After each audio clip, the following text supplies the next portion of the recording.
So, family and friends, yesterday I told you guys about how the producer of Kendrick's diss record, Not Like Us, DJ Mustard, had trolled Drake during his set at Tyler the Creator's festival, Camp Flog Gnaw. And now it seems like the producer of the first record that kicked off this battle, Metro Boomin, also has some words for Drake, and he brought along his good friend Future to speak on the whole beef in a new interview. And aside from Future having some hilarious comments, they both had some interesting takes on the whole thing, especially considering the fact that they were the originators of this entire issue if you really break it down. And low-key, if you look at every single person who was involved in this 20v1, all the effort that they brought to the table, whether it was Kendrick, The Weeknd, Rick Ross, A$AP Rocky, Drake, Future, whoever, while Metro Boomin never picked up a microphone and actually rapped anything against Drake, aside from Kendrick, he kind of had the funniest disses towards Drake out of anyone who participated in this entire thing. And we're going to break down the entire beef between Drake and Metro. We're going to break down everything Future and Metro Boomin said in this interview,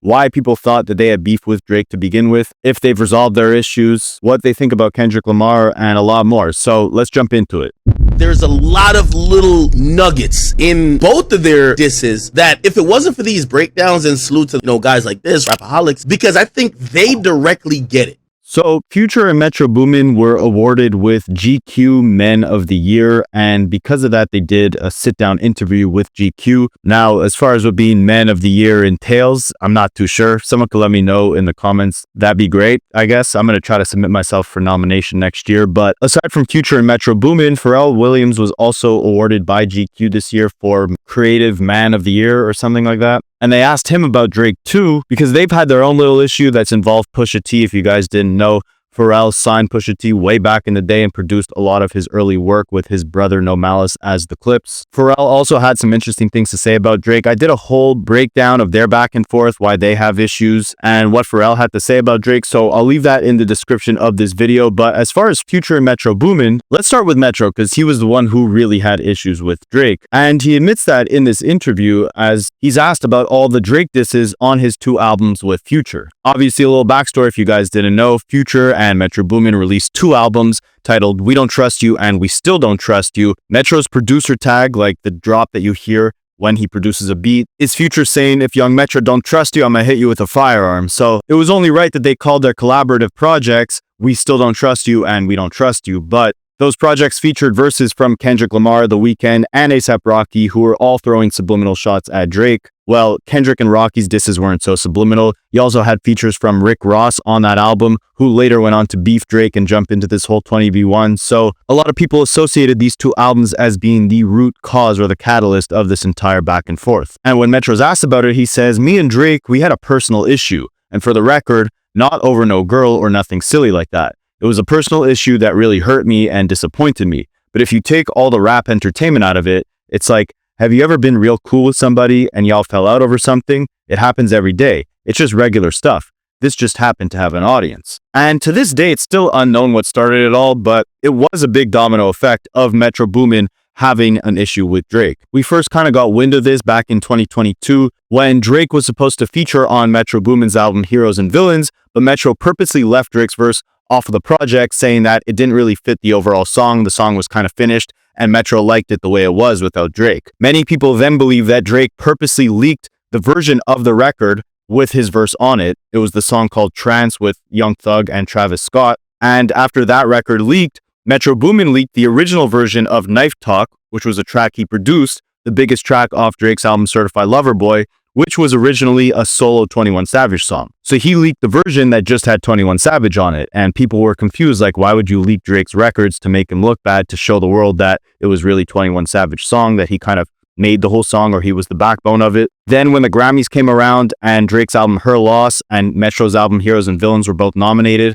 Metro was tweeting a lot about how his album deserved the Grammy over Drake's. People thought this issue started over a girl. Metro kind of confirms here that it didn't. But again, we don't know the root cause, but you couple Metro's issues with Drake alongside Kendrick Lamar's drive to be the GOAT and whatever disdain he had towards Drake. And with that is the formula for the song Like That. Your best work is a light pack. Prince outlived Mike Jack. F the big three, it's just big me. This started all of these issues. You couple that with A$AP Rocky having a verse on the next project saying that Metro and Future should have got him on the first album and that he slept with Drake's baby mother. And then The Weeknd saying that he thanks God he never signed his life away to Drake's OVO Sweatshop label, plus the album titles being We Don't Trust You, and some subliminal disses from Future on the intro track to the first album. And all that led many fans to believe that these albums were the centerpiece to the collective objective of Operation Eliminate Drake. Oh, and couple that with the fact that Kanye West did a remix to Like That, and he did an interview saying that everyone was very excited for the elimination of Drake. So the interviewer naturally asks if this was all a concocted plan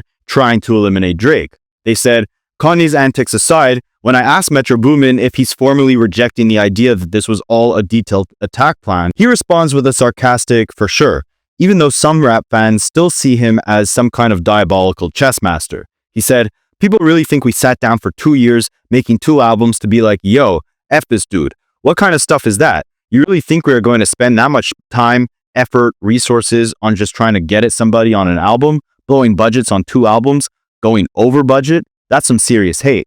Neither one of us rock like that. And to be fair, Drake kind of fed into this narrative, making people believe that this was a concocted plan to eliminate him or to gather everyone who hates him onto 2 albums and make the central theme about not trusting him. I mean, he rapped on Family Matters, Future's issues made me sick to my stomach, we ain't never really been through it, Metro Boomin's an effing lame, so I know he had to be an influence. These people had a plan and they finally found a way to rope you into it. 2 separate albums dissing, I just did the Kim to it, I skimmed through it. Basically saying he was unfazed by it all. He also had some bars for Metro Boomin on push-ups, rapping Metro shut up and make some drums. So basically he was saying that he didn't know that him and Future ever had an issue and it made him sick to his stomach to even think of the fact that they might be beefing. And he basically dissed Metro by saying, you're a lame and just stick to producing. Oh, and he also said that Metro slimed someone for their main squeeze, as in like he stole someone's girl. And that prompted Metro to go on an absolute rampage on Twitter, denying the allegations Drake threw at him while simultaneously clobbering on Drake in a hilarious series of like a dozen different tweets. And we're gonna break his whole Twitter rant down, but he actually spoke on that Twitter rant in this interview saying, now I did have my moment online, which I do regret. I should have been stronger than that. That was out of character for me.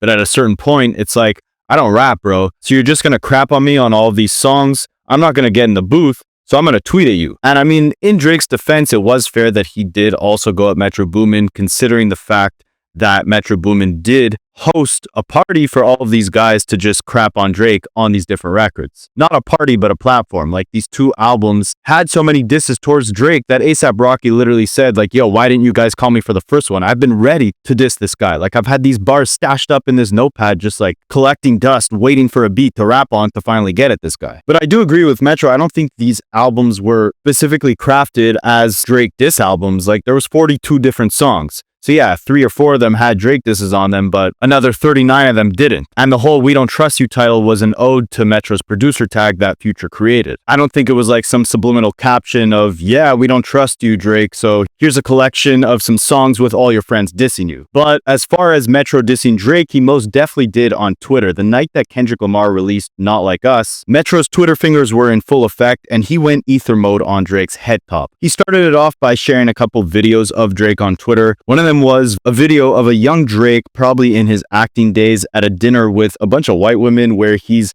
making fun of Toronto slang, saying that sayings like "mans like you" are ignorant. And it's funny because right after this beef and all these tweets that Metro put out, Drake released the song Wagwan Delilah, where he's rapping or singing in Toronto slang. But Metro posted that video and a video of Drake saying the N-word with the hard R and captioning both these videos with the hashtag colonizer. Again, this was the night that Kendrick released Not Like Us, where he called Drake a colonizer of Atlanta Sound, the hometown where Metro Boomin grew up. So Metro is kind of trying to show here that before he was a rapper, he was saying that the slang from the hometown he grew up in was ignorant and highly offensively using the N-word in the worst way possible. Also hashtagging that video, quoting Kendrick Lamar saying, "We don't want to hear you say the N-word no more." Then he addressed the fact that on Family Matters, Drake rapped that the Weeknd songs only get played in homosexual clubs that have more pride, as Drake said. And Metro responded to someone tweeting out, "How does Drake know that they play the Weeknd at homosexual bars in the first place?"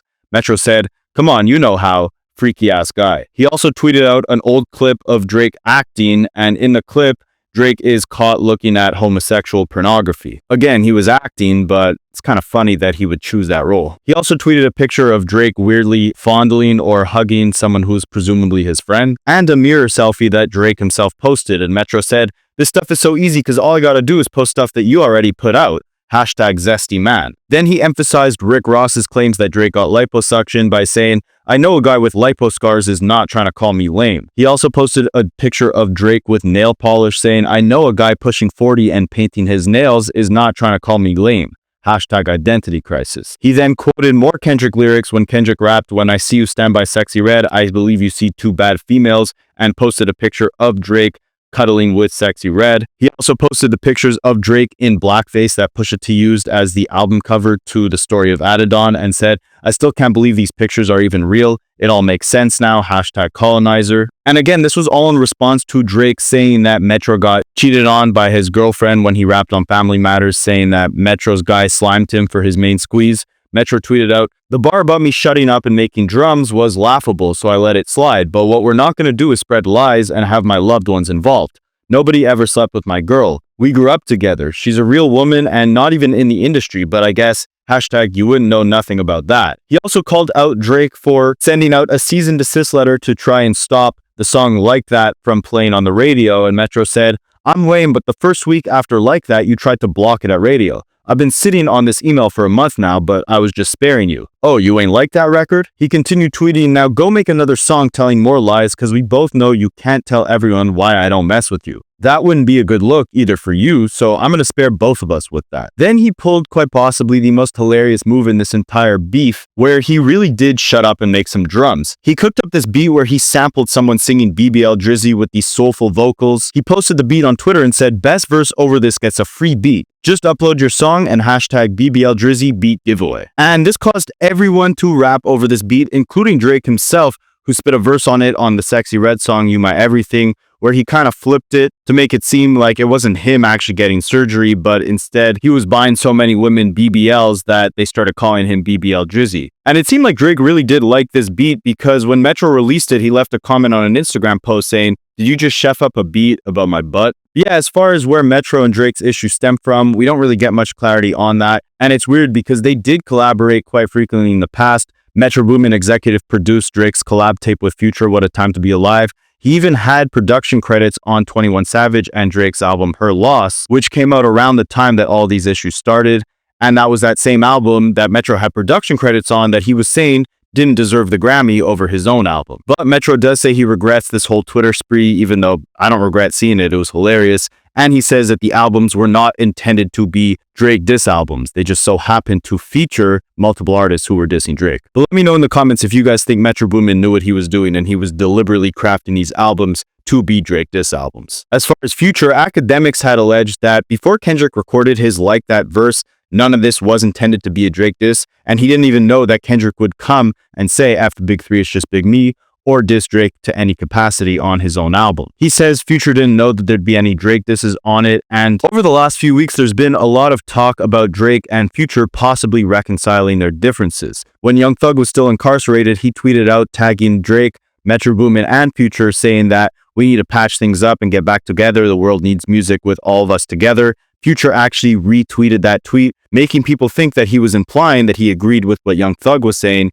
in that they all needed to patch things up. Then Elliot Wilson reported that Drake and Future actually got on the phone and patched up their differences, but then Akademiks said that that phone call never happened and it was basically a battle of who was the more credible journalist. But again, Akademiks did say that Future did not know that Kendrick would be dissing Drake on his own record Like That. And again, it's important to note that throughout all these disses, Drake went at multiple different rappers and Metro Boomin, but the whole time he said his issues with Future made him sick to his stomach because he never knew that they existed in the first place. However, Drake, being the calculated sneak disser that he is, he threw some subliminals at Future on his Push-Ups record when he started the song off by saying, "I can never be no one's #1 fan. The first #1 you had, I had to put it in your hand." And this was vague enough to not be considered a full-on diss at Future, but if you paid close enough attention, then you knew that on the intro track to Future and Metro Boomin's album We Don't Trust You, Future rapped, "You were my #1 fan. Now you're pillow talking, acting like a fed. So Drake kind of responded to that by saying, I could never be no one's #1 fan. Your first #1, I had to put it in your hand. But that could have also been interpreted as disses towards either A$AP Rocky, Rick Ross, or The Weeknd, because The Weeknd and A$AP Rocky's first hits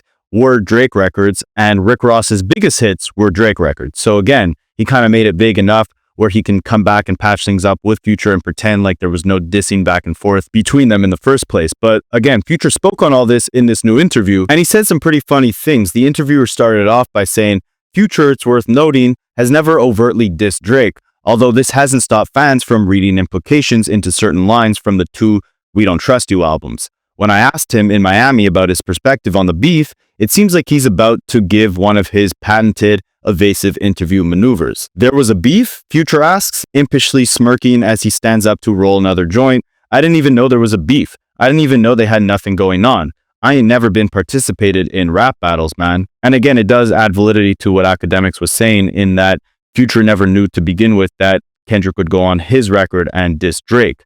The interviewer continues by saying the implication behind distinguishing beefs and battles is clear.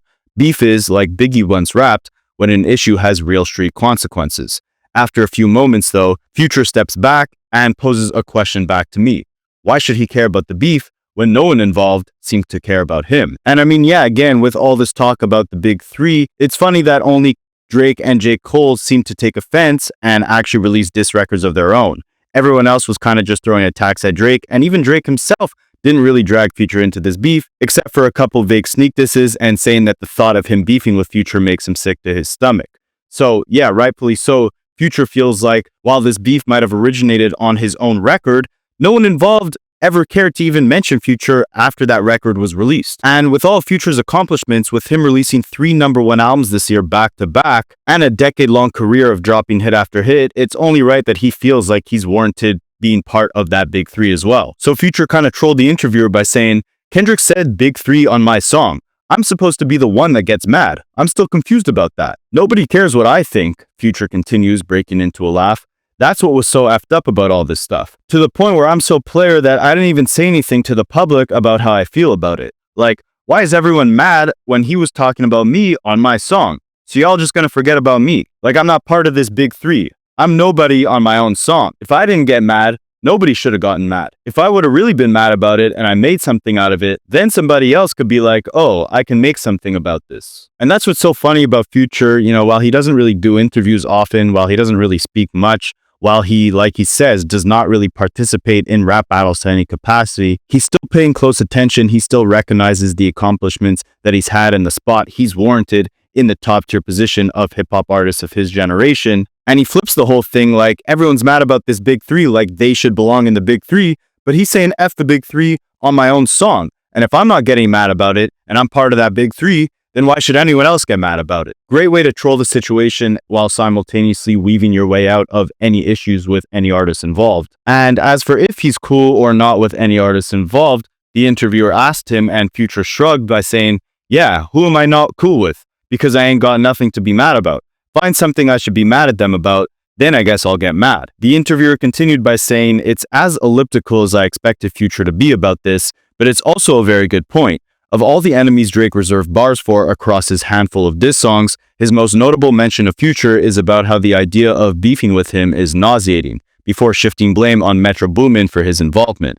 And while Drake recently unfollowed a number of high-profile accounts on his Instagram account, including those of LeBron James and DeMar DeRozan, both of whom were at Kendrick's pop-out concert this past Juneteenth, he still follows Future on Instagram, even after everything. Future said, got no reason to be mad at nobody. I just told you, I'm chilling. Do I sound like I'm mad at anybody? And I think both Future and Metro did a good job of weaving their way out of any responsibility within this beef, emphasizing that this is a separate issue between Drake, Kendrick, The Weeknd, whoever Drake wants to go up against, but their whole album rollout wasn't revolving around Drake, which, again, it really wasn't. I mean, aside from a couple of songs which did take center stage, the albums were filled with songs that had nothing to do with Drake.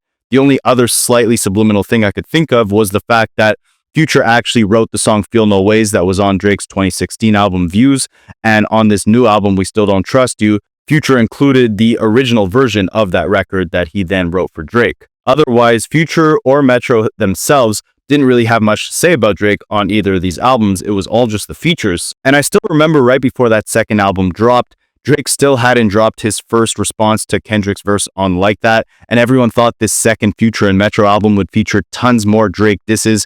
Everyone was building it up to be this massive moment of a round two for Future, Metro, and all their alliances coming out to attack Drake, and then Drake would finally respond. They were building it up to be way bigger than it ended up being. It was just a couple mid disses from A$AP Rocky and The Weeknd. And I do hope you guys go back and revisit those albums without, thinking of this entire beef and just listening to them with a fresh set of ears, because there's a lot of amazing music on these 50 plus records that got highly slept on because of this whole beef that overshadowed them. Songs like We Still Don't Trust You, Beat It, Came to the Party, Everyday Hustle, Fried, Running Out of Time, Out of My Hands, especially on that second album. Everyone really slept on that album because we were just waiting to see Kendrick and Drake go back and forth.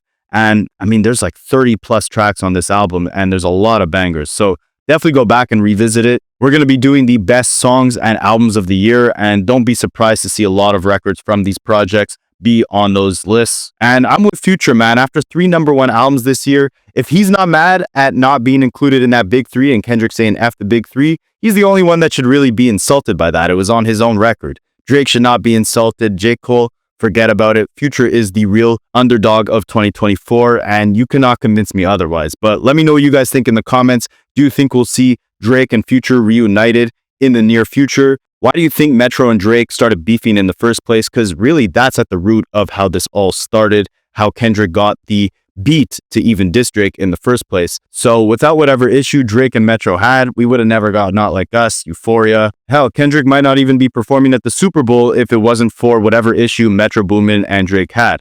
So let me know what you guys think in the comments, and I will catch you guys in the next one.